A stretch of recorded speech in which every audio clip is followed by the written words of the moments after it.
ఎంతైనా టాలీవుడ్కి మా మహేష్ బాబాయ్ నెంబర్ 1. శ్రీమంతుడు రికార్డ్స్ అన్ని బద్దలు కొట్టాడు. టాలీవుడ్లో రికార్డ్స్ అన్ని తిరిగి రావాలంటే మా మహేష్ బాబాయ్.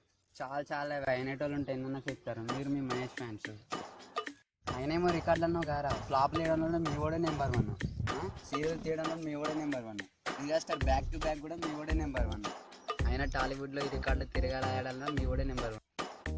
ఆపు 3 పెళ్లి చేసుకున్న ముసలి ఫ్యాన్స్ మీరు మా హీరోని కామెంట్ చేసే అంత ఉందా కదా మీకు? అయినా అందంలో మా వాడిలోనే అర్ధ భాగం ఉండదు మీ వాడికి. అయినా 10 years ఫ్లాప్ ఉన్న మీ వాడికి మా హీరో ఫ్లాప్ల గురించి కామెంట్ చేసే అంత ఉందా కదా మీకు? ఈ క్వశ్చన్లో నా దగ్గర ఆన్సర్ ఉంది, అలాగే ఈ క్వశ్చన్స్కి నా దగ్గర క్లారిటీ ఉంది. ఈ ఆన్సర్లో షూరిటీ ఉందా?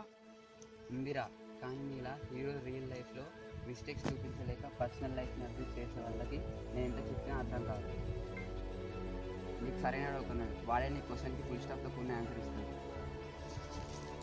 ఎవర్రా వాడు? రమ్మని చూద్దాం. నువ్వు రమ్మంటే వాడు రాడురా. పవర్ స్టార్ అంటే వాడు వస్తాడు. అయితే వాడికి మెసేజ్ పెట్టు. తుఫాన్ వచ్చినాక సునామీ రావడానికి కూడా టైం పడుతుంది. అది రాదు, ఏం చేయదనుకుంటే పోయేది నువ్వే. అలాగే కొన్నిసార్లు మా వాడు రావడం లేట్ అవుతుందేమో, కానీ రావడం మాత్రం పక్కా.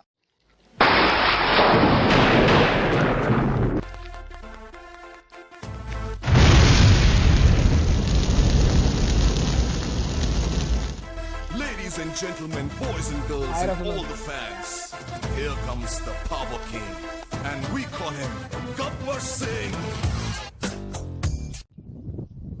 ఏంట్రా సుమన్, ప్రాబ్లం పిలిచావు? ప్రాబ్లం ఏంటి? ప్రాబ్లం ఏం కాదు, పవర్ స్టార్ని అన్నాను అంతే. పవర్ స్టార్ అంటే అది నాకు ప్రాబ్లమే, అందుకే వచ్చా. బ్రదరు, ఇంత నీ ప్రాబ్లం ఏంటి? ఏం లేదు, పవర్ స్టార్ అంటే ఎవడో పొడింగ్ వస్తాడు, ఏదో పోస్తాడంటే ఇక్కడ వెయిటింగ్. అయితే నీకు నా మాటలతో అడ్డంగా తింపుతాను, ఇంకో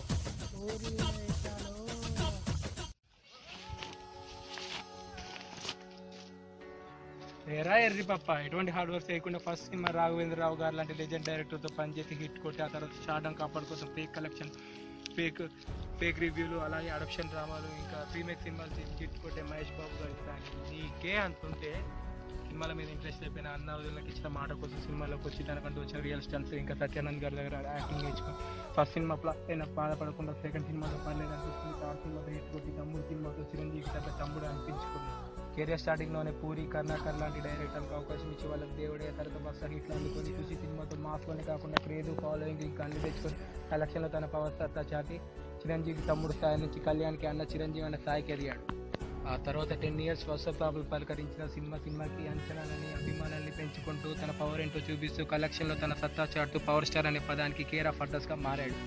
ఆ తర్వాత జల్సాతో మంచి హిట్ ఇచ్చి తన అభిమానులకు ఊరికనిచ్చి ఆ తర్వాత కొన్ని రోజులకి తన ఫ్యాన్ అయిన హరీష్ శంకర్తో గబ్బర్ సింగ్ సినిమా తీసి హిట్ కొట్టి ఆకలితో ఉన్న పవన్ ఫ్యాన్ ఇట్లాంటి బిర్యానీ ఇచ్చాడు. తర్వాత తన మిత్రుడు త్రివిక్రమ్తో కలిసి అత్తారింటి దారి సినిమాకి ముందు పైరసీ అయినా బాక్స్ ఆఫీస్ కొత్తగా చూపించాడు. ఆ తర్వాత సర్దార్తో ఫ్లాప్ అయిన 52 crores కలెక్షన్ అంటే మీ దూకుడు కలెక్షన్ దాటి పవర్ స్టార్ అనే పదానికి వేరే పద్ధతితో మారి సౌత్ ఇండియాలో రజనీ తర్వాత అంతర్ పేరున్న పవన్ కళ్యాణ్ ఫ్యాన్. నాకు తెలుసుండాలిరా, సినిమాతో హిట్ కొట్టిన మీ వాడు స్టారు, మా వాడికి ఉన్న అవార్డ్స్ లేని మీ వాడు యాక్టర్, పైగా మీరు దానికి సెటైర్లు పంచులు. మా వాడికి కానీ అంత సీన్ ఉండాలి మీకు? సీను గీనట్టు సెంటర్ బోర్డు పగిలిపోతురు. మీ వాడికి యాక్టింగ్ లైఫ్, మీ వాడు నాటకాలు ఆడకపోతే బతకలేడు. కానీ మా హీరోకి యాక్టింగ్ ఒక పార్ట్ మాత్రమే.